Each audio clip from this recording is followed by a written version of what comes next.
اعوذ باللہ من الشیطان الرجیم بسم اللہ الرحمن الرحیم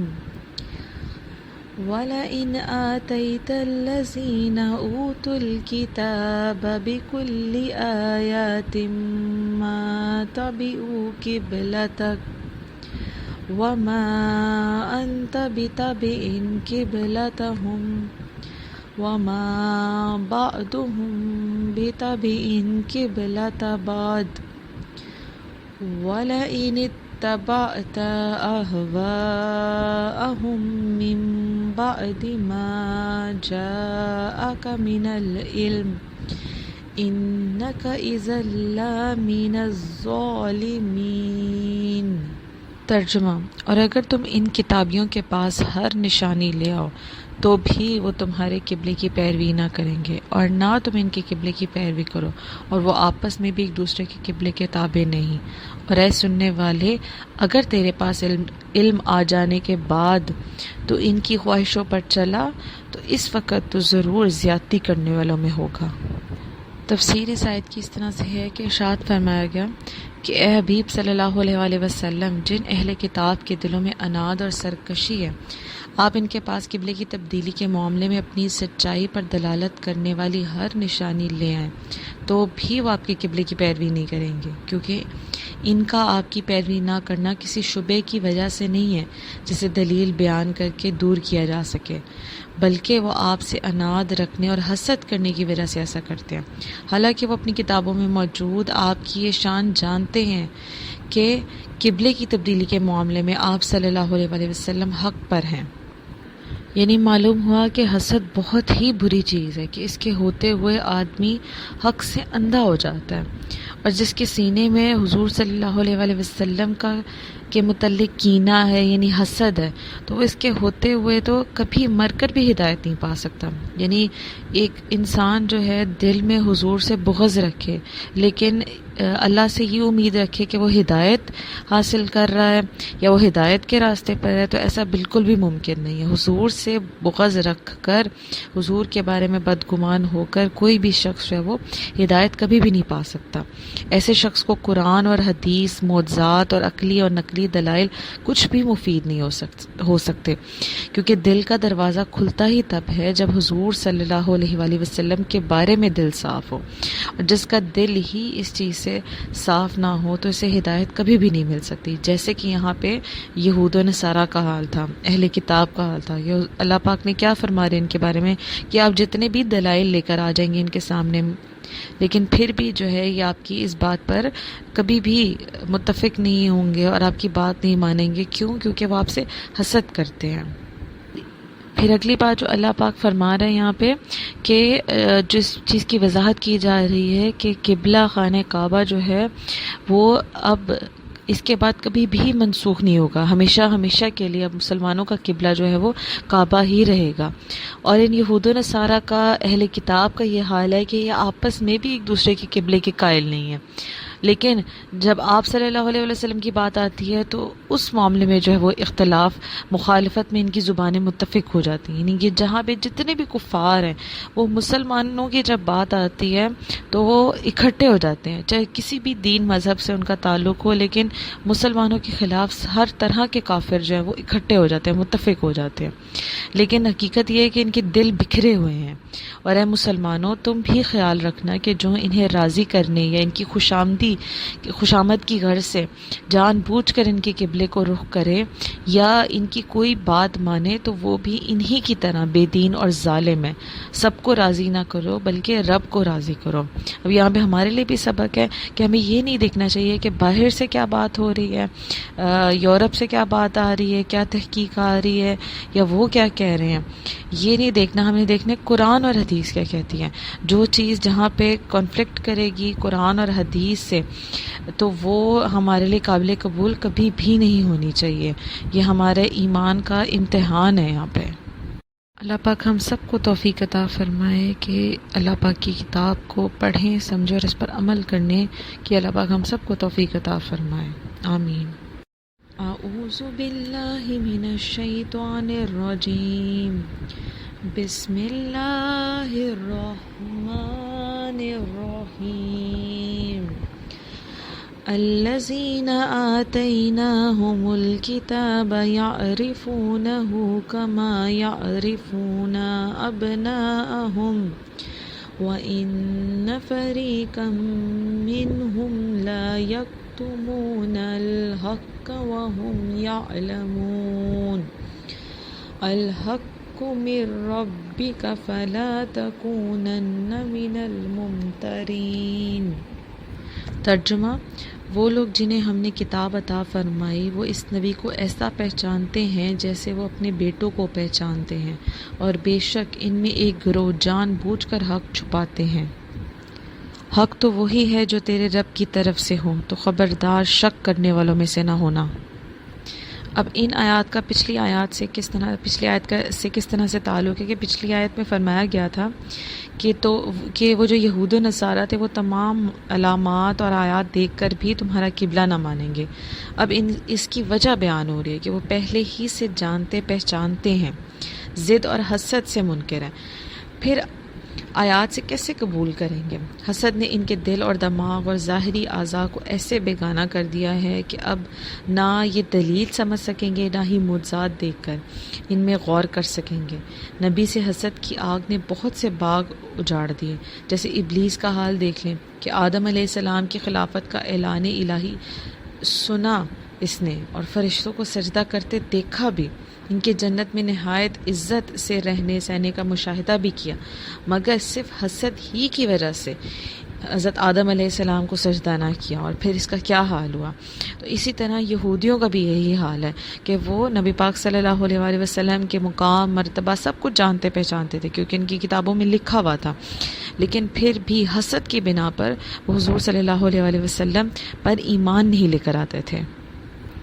اب تفسیر ان آیات کی اس طرح سے ہے کہ اے مسلمانوں، ان دلائل سے اہل کتاب کے ایمان کی امید نہ رکھو، کیونکہ وہ شک سے نہیں بلکہ حسد سے انکاری ہوئے ہیں، ورنہ ان کا حال تو یہ ہے کہ اپنی کتابوں کی پیشن گوئیاں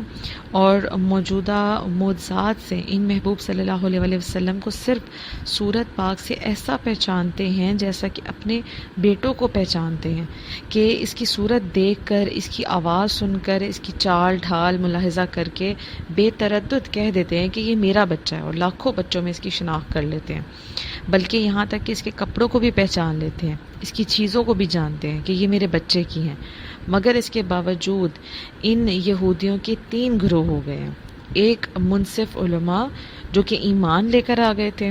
دوسرے جہلاء کہ جن سے آسمانی کتابیں چھپا لی گئی تھیں، اور تیسرے جو تھے وہ ضدی اور ہٹ دھرم پادری اور راہب، جن کا ذکر اس آیت میں ہے، یعنی کہ وہ ضد کی وجہ سے، حسد کی وجہ سے، اور دلائل ان کو سب معلوم تھے، لیکن پھر بھی جان بوجھ کر وہ جو ہے حق کا انکار کرنے بیٹھ گئے۔ لہٰذا اے قرآن پڑھنے والے تو ان کی تائید یا تصدیق پر موقوف نہ رہ،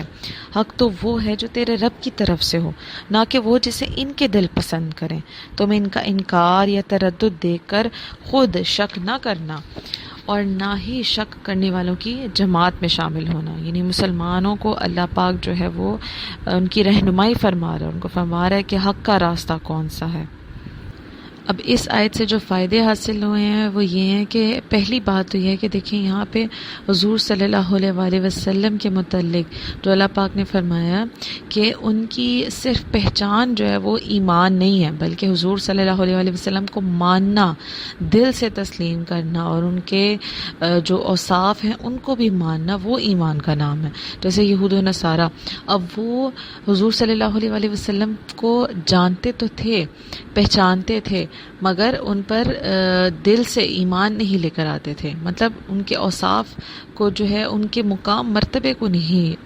پہچانتے تھے، ظاہری ولیات مبارک، ظاہری جو ان کا تھا سب کچھ وہ جانتے تھے، لیکن ایمان نہیں لے کر آتے تھے۔ اسی لیے جو حضور کے اوصاف، ان کی شان، مقام، مرتبے کو نہیں مانتا تو وہ کفار میں ہی ان کا شمار ہوتا ہے۔ پھر دوسری بات جو یہاں پہ واضح ہوئی کہ حضور صلی اللہ علیہ وسلم کے اوصاف چھپانا، کبھی ان کا ذکر نہ کرنا، یہ بدترین گناہوں میں شمار ہوتا ہے، یہ جس میں یہ علماء یہود گرفتار تھے۔ اس سے وہ لوگ عبرت پکڑیں جو آج حضور صلی اللہ علیہ وسلم کے اوصاف بیان نہیں کرتے اور حضور کی نعت خوانی سے لوگوں کو ہزار ہیلے بہانے سنا کر دلائل وغیرہ دے کر روکتے ہیں، اور آپ صلی اللہ علیہ وسلم کے اوصاف بیان کرنے سے روکتے ہیں۔ تو ان چیزوں سے بچنا چاہیے، کیونکہ آپ صلی اللہ علیہ وسلم کے اوصاف بیان کرنا یہ بہترین عبادت میں شمار ہوتا ہے۔ اعوذ باللہ من الشیطان الرجیم، بسم اللہ الرحمن الرحیم، وَلِكُلٍّ وِجْهَةٌ هُوَ مُوَلِّيهَا فَاسْتَبِقُوا الْخَيْرَاتِ أَيْنَمَا تَكُونُوا يَأْتِ بِكُمُ اللَّهُ جَمِيعًا إِنَّ اللَّهَ عَلَى كُلِّ شَيْءٍ قَدِيرٌ۔ ترجمہ، اور ہر ایک کے لیے توجہ کی ایک سمت ہے جس کی طرف وہ منہ کرتا ہے، تو تم نیکیوں میں آگے نکل جاؤ، تم جہاں کہیں بھی ہو اللہ تعالیٰ تم سب کو اکٹھا کر لائے گا، بے شک اللہ ہر شے پر قدرت رکھنے والا ہے۔ تفسیر اس آیت کی اس طرح سے ہے کہ ہر شخص اور ہر قوم اور ہر ملک کی کوئی سمت، جہت یا قبلہ یا دین اور رائے ضرور ہے جس طرف اس کا دلی رجحان ہے۔ تم سب کو ایک رائے پر متفق کرنے کا خیال دل سے نکال دو اور کسی کے اعتراض کی پرواہ نہ کرو، بلکہ اپنی فکر میں رہو کہ بھلائیوں کی طرف سب سے آگے بڑھو۔ اب یہاں اس آیت کریمہ میں ایک بڑی پیاری بات سمجھائی جا رہی ہے کہ مال اور دولت، عہدہ، منصب،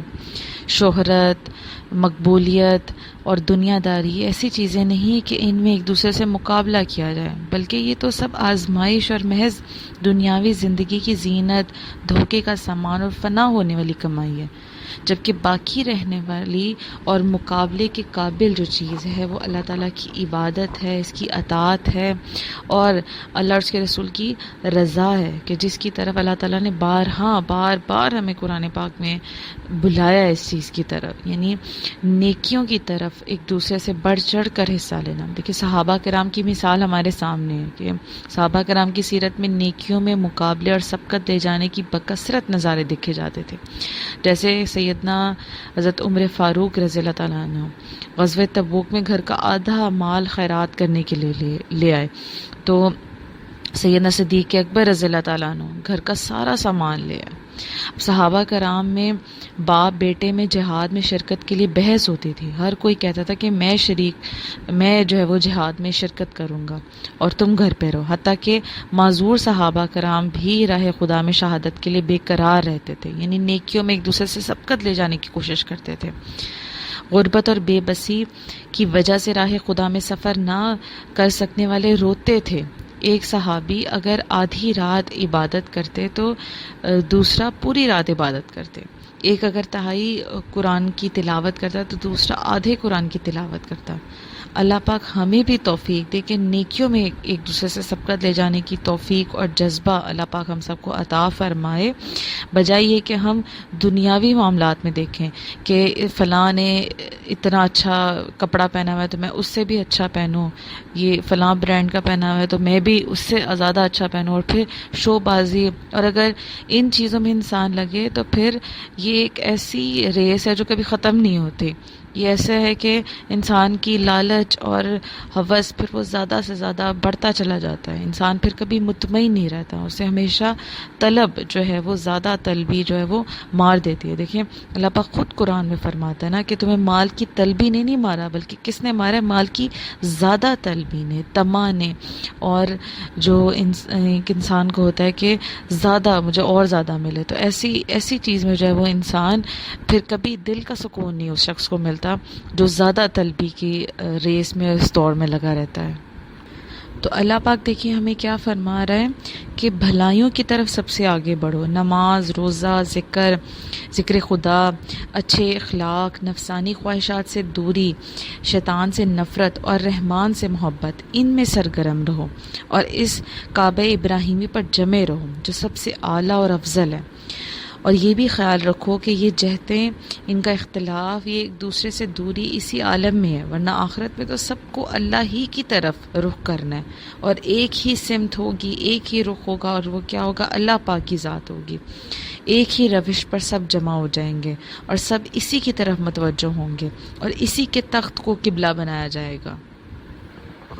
اب دیکھیں کہ قیامت میں تمام امتیں اور ان کے اولیاء اور علماء جمع ہوں گے، ان کے اعمال پیش ہوں گے، ہم سب کے بھی اعمال پیش ہوں گے، لہٰذا امت محمدیہ صلی اللہ علیہ وسلم کو یہ چاہیے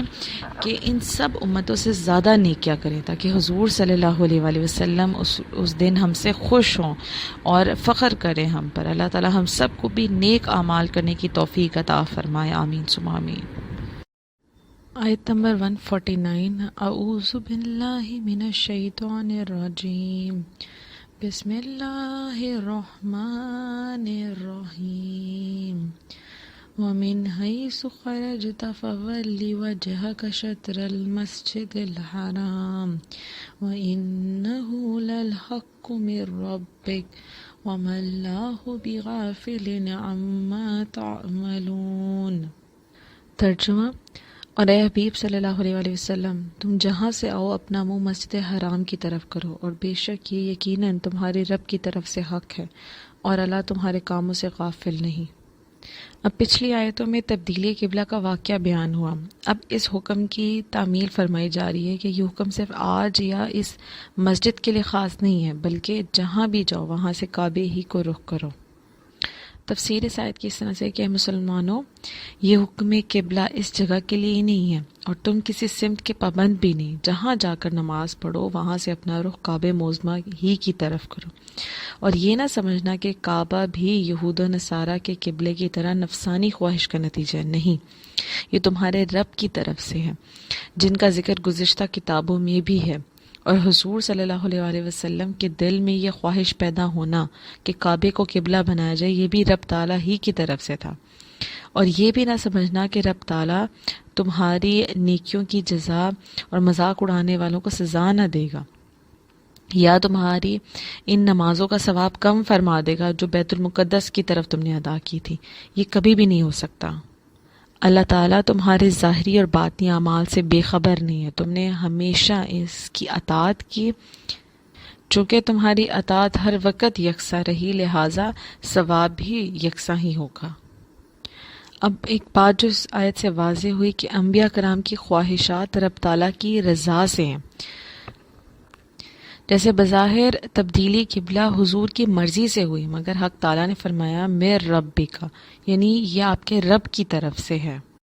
آیت نمبر 150، بسم اللہ الرحمن الرحیم، ومن حیث خرجت فول وجہک شطر المسجد الحرام وحیث ما کنتم فولوا وجوہکم شطرہ لئلا یکون للناس علیکم حجۃ الا الذین ظلموا منہم فلا تخشوہم واخشونی وَلِأُتِمَّ نِعْمَتِي عَلَيْكُمْ وَلَعَلَّكُمْ تَهْتَدُونَ۔ ترجمہ، اور اے حبیب تم جہاں سے آؤ اپنا منہ مسجد حرام کی طرف کرو، اور اے مسلمانوں تم جہاں کہیں ہو اپنا منہ اسی کی طرف کرو، تاکہ لوگوں کو تم پر کوئی حجت نہ رہے، مگر جو اس میں ناانصافی کریں تو ان سے نہ ڈرو اور مجھ سے ڈرو، تاکہ میں اپنی نعمت تم پر مکمل کر دوں اور تاکہ تم ہدایت پاؤ۔ اب پچھلی آیتوں میں تبدیل قبلہ کی چند حکمتیں بیان کی گئی تھیں کہ حضور صلی اللہ علیہ وسلم کا پسند فرمانا، گزشتہ کتابوں میں نبی آخر الزماں کی یہ علامت یعنی امام القبلہ تعین ہونا، اور علماء اہل کتاب کا اس کو حق جاننا۔ اب اس کی دو حکمتیں اور بتائی جا رہی ہیں، کفار کا اعتراض اٹھانا اور دوسرا نعمت کو پورا فرمانا۔ پھر دوسری بات ہے کہ پچھلی آیتوں میں زر کی حالتوں کو عام کیا گیا تھا، یعنی کہ اس مسجد سے نکل کر مدینے کے جس گلی کوچے اور گھر میں جا کر نماز پڑھو منہ کعبے کی طرف ہی کر لو۔ یہ جو ہم نے پچھلی آیت پڑھی اس میں یہ ذکر تھا کہ جدھر بھی مسلمان جائیں گے تو رخ ان کا کدھر ہوگا؟ کعبے کی طرف ہی۔ تو اب جو یہ والی آیت ہے جو اب ہم پڑھنے جا رہے ہیں، اس میں بتایا جا رہا ہے کہ سفر کی حالت میں جو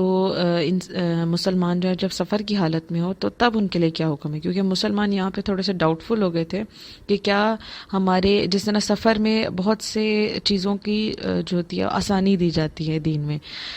روزے کے معاملات میں بھی، اور نماز کے جیسے ہم نے جو ہے وہ نماز میں بھی آسانی ہوتی ہے، 4 فرض کے بجائے جو ہے 2 فرض ہم نے پڑھنے ہوتے ہیں سفر میں۔ تو مسلمانوں کو یہاں پہ یہ ڈاؤٹ ہوا کہ اگر اس طرح سے آسانیاں اور ہیں تو آیا قبلے کے معاملے میں بھی کیا ہمیں آسانی ہوگی، چھوٹ ہوگی کہ ہم سفر میں ہیں تو ہم کدھر بھی رخ کر کے نماز ادا کر لیں، بیت المقدس کی طرف رخ کر کے نماز ادا کر لیں یا مسجد حرام کی طرف کریں یا نہ کریں۔ تو اس حوالے سے جو ہے وہ مسلمان جب ان کے دل میں یہ بات آئی تھی تو پھر اللہ پاک نے یہ آیت کریمہ نازل فرمائی تھی جس میں سفر کے حوالے سے ذکر فرمایا گیا ہے۔ اب تفسیر اس آیت کی اس طرح سے ہے، اب دیکھیں چونکہ ہم یہی ایک ہی ٹاپک پچھلی کئی آیات سے جو وہ چلتا آ رہا ہے، تو ذہن میں ایک سوال بھی آتا ہے کہ بار بار اللہ پاک نے اس ٹاپک کو کیوں دہرایا جا رہا ہے، اس کی بار بار حکمتیں کیوں بیان کی جا رہی ہیں۔ تو دیکھیں چونکہ تبدیلی قبلہ نہایت شاندار کام تھا اور اس کے متعلق سدھا احکامات اور مخالفتوں کا اس پر زیادہ شور تھا، مخالفین جو تھے ان کا بہت شور تھا اور بہت زیادہ مخالفتیں برداشت کرنی پڑی مسلمانوں کو جب قبلہ تبدیل ہوا۔ اسی لیے رب تعالیٰ نے مختلف آیتوں میں اس کے خاص احکامات مختلف پہلوؤں سے اور مختلف حکمتیں بیان فرمائیں۔ پہلے تو تبدیلی فرماتے وقت فرمایا کہ ابھی ادھر منہ کر لو، پھر فرمایا کہ اس کے علاوہ بھی نمازوں میں ادھر ہی رخ کرنا، یعنی کہ کعبے کی طرف۔ پھر فرمایا کہ یہ جو تبدیلی کا حکم ہے یہ صرف اس مسجد کی خصوصیت نہیں ہے، یعنی کہ مسجد قبلتین کے لیے یہ حکم نہیں، صرف جہاں پہ یہ آیت نازل ہوئی، جہاں پہ یہ حکم نازل ہوا تو یہ صرف اس کے لیے مخصوص نہیں ہے، بلکہ یہاں سے باہر بھی نکلو، جہاں پہ بھی ہو، جس بھی مکان میں ہو، جس ملک میں بھی ہو، جہاں پہ بھی ہو، فرمایا جا رہا ہے کہ وہاں پہ حکم یہی ہے کہ کعبے کی طرف رخ کر کے ہی نماز ادا کرنی ہے۔ فرمایا جا رہا ہے کہ اس حکم کے لیے جو ہے وطن کی قید بھی نہیں ہے کہ اے نبی سفر اور حضر ہر جگہ سے آپ بھی کعبے ہی کو رخ کیا کرو، اور اے مسلمانوں تم بھی بحر و بر، خشک و تر، عرب و عجم، غار و پہاڑ، جہاں بھی ہو ہمیشہ کعبے ہی کی طرف نماز پڑھنا۔ یہ ہمیشہ کے لیے حتمی فیصلہ اللہ پاک نے قرار دے دیا کہ اس میں تمہارے دینی اور دنیاوی بے شمار فائدے ہیں کہ اب تم پر کسی کافر کا کوئی اعتراض نہ رہے گا۔ ہاں متعصب جاہل اس پر ضرور اعتراض کریں گے تو ان کو کرنے دو، ان سے کچھ خوف نہ کرو، ہمیشہ ہمارا ہی خوف رکھو اور ہمارے حکم پر گردن جھکاؤ۔ نیز اس کعبے کے ذریعے ہم نے تم پر اپنی نعمت کامل کر دی، تمہارا دین کامل ہے، تمہارا پیغمبر کامل ہے، تو چاہیے یہ تھا کہ تمہارا قبلہ بھی کامل ہو۔ نیز ہمارا منشا یہ تھا کہ تم ہدایت پاؤ، اور یہ کعبہ ہی تمہاری ہدایت گاہ ہے کہ یہیں سے چشمہ ہدایت یعنی نبی آخر الزماں ظاہر ہوئے، اور یہاں ہی سے دین ابراہیمی کے ارکان جیسے حج اور قربانی وغیرہ قائم ہوں گے۔ اب جو فائدے اس آیت سے حاصل ہوئے ہیں، پہلا یہ کہ بزرگوں کے قدم سے زمین کی عظمت اور زیادہ بڑھ جاتی ہے، اور زمین کی عظمت سے عبادات کا ثواب بڑھ جاتا ہے، جیسے خلیل اللہ اور حبیب اللہ صلی اللہ علیہ وآلہ وسلم حضور کی بدولت سے دیکھیں اور انبیاء کے طفیل سے کعبہ معظمہ کو کامل نعمت فرمایا گیا۔ یہاں پہ اللہ پاک نے یہی فرمایا۔ مدینہ منورہ کی اب جیسے دیکھیں نماز 50,000 نمازوں کے برابر، ایک نماز کا ثواب 50,000 نمازوں کے برابر ثواب ملتا ہے۔ کس کی وجہ سے؟ حضور کے صدقے وسیلے سے، کہ حضور کو اس شہر سے نسبت ہے، اس وجہ سے اللہ تعالیٰ نے وہاں پہ کی جانے والی عبادات کے ثواب میں بھی اضافہ فرما دیا۔ یعنی جس کسی کو بھی اللہ والوں سے یا حضور صلی اللہ علیہ وآلہ وسلم سے نسبت ہو جائے تو اللہ پاک اس جگہ کو بھی عام جگہوں سے جو ہے وہ ممتاز کر دیتا ہے، الگ کر دیتا ہے، اور اللہ پاک فرماتا ہے کہ پھر وہاں پہ جو عبادت بھی کی جائے گی اس کا دگنا اور اس سے زیادہ، کئی گنا زیادہ جو ہے اللہ پاک اجر عطا فرماتا ہے۔ پھر اگلی بات جو اللہ پاک نے یہاں پہ ہمیں سکھانا چاہیے وہ کیا کہ مخالفین جو ہیں وہ ہمیشہ ہر کسی کے ساتھ چلتے رہیں گے. اور جس طرح انبیاء کی مثالیں دیکھیں تو انبیاء کیا سب لوگ ان کے ساتھ مل جاتے تھے؟ نہیں. مطلب بہت سارے لوگ جو تھے ان کی مخالفین میں بھی شمار ہوتے تھے. بڑی بڑی مخالفتیں برداشت کرنی پڑتی تھیں. حضور صلی اللہ علیہ وآلہ وسلم کو دیکھ لیں، صحابہ اگر جانثار صحابہ ان کی جماعت میں شامل ہو گئے تو دوسری طرف جان کے دشمن جو کفار تھے، ابو جہل، ابو لہب کی طرح یہ جو تھے حضور کے مطلب جان کے دشمن بنے ہوئے تھے. تو اس طرح کے مخالفین جو ہیں وہ ہر کسی کے ساتھ مخالفتیں چلتی آئی ہیں. یہ کوئی بڑی بات نہیں ہوتی کہ اگر ہم کسی کام کے لیے نکلیں تو وہاں پہ اچھے کام میں نکلیں اور پھر وہاں پہ ہمیں مخالفتیں نہ اٹھانی پڑے. تو مخالفتیں جہاں پہ نہیں ہوں گی، اور سب بزرگوں کو تو یہ کہنا ہے کہ جہاں پہ سب آپ کی مطلب فیور کریں اور سب ہی آپ کو اچھا کہیں، سب ہی آپ کو اچھا جانیں، تو پھر سمجھیں کہ وہاں پہ آپ سے کوئی غلطی ہو رہی ہے. مطلب آپ سب کو خوش کرنا چاہ رہے ہیں، ایسا نہیں ہو سکتا. مطلب حق سچ کی بات کرنے والا جو ہے وہ پھر ڈرتا نہیں ہے. وہ یہ نہیں دیکھتا کہ میں نے لوگوں کو خوش کرنا ہے، بلکہ دیکھیں اللہ پاک نے کیا سکھایا ہمیں، تم نے یہ نہیں دیکھنا کہ تم نے لوگوں کو خوش کرنا ہے، بلکہ یہ دیکھ لیں کہ میں نے اپنے رب کو راضی کرنا ہے، میرا رب کس چیز میں راضی ہے. حضرت حسن بصری رضی اللہ تعالیٰ عنہ فرماتے ہیں کہ قیامت کے دن ان لوگوں کا حساب آسان ہوگا جو آج دنیا میں اللہ تعالیٰ کی رضا کے لیے اپنا محاسبہ کرتے ہیں. وہ اس طرح کہ انہیں جب بھی کوئی کام درپیش ہو تو پہلے اس پر غور کرتے ہیں، پھر اگر وہ کام اللہ تعالیٰ کی رضا کے لیے ہو تو اسے کر گزرتے ہیں، اور اگر اس کے برخلاف نظر آئے تو اس سے رک جاتے ہیں. پھر فرمایا اور بروز قیامت ان لوگوں کا حساب کٹھن ہوگا جو آج دنیا میں عمل کرتے وقت غور و فکر نہیں کرتے اور کسی کام کا محاسبہ کیے بغیر وہ کام کر ڈالتے ہیں. ایسے لوگ دیکھیں گے کہ اللہ تعالیٰ نے ان کا چھوٹے سے چھوٹا عمل شمار کر رکھا ہے. اور پھر آپ رضی اللہ تعالیٰ عنہ نے یہ آیت کریمہ تلاوت فرمائی سورہ کہف کی کہ ترجمہ اس کا، اور کہیں گے ہائے ہماری خرابی، اس نام اعمال کو کیا کریں کہ اس نے ہر چھوٹے اور بڑے گناہ کو گھیرے ہوئے ہے. اللہ تعالیٰ ہم سب کو بھی توفیق عطا فرمائے کہ ہم ایسے کام کریں جس سے اللہ اور اس کے حبیب ہم سب سے راضی ہو جائیں. آمین ثم آمین.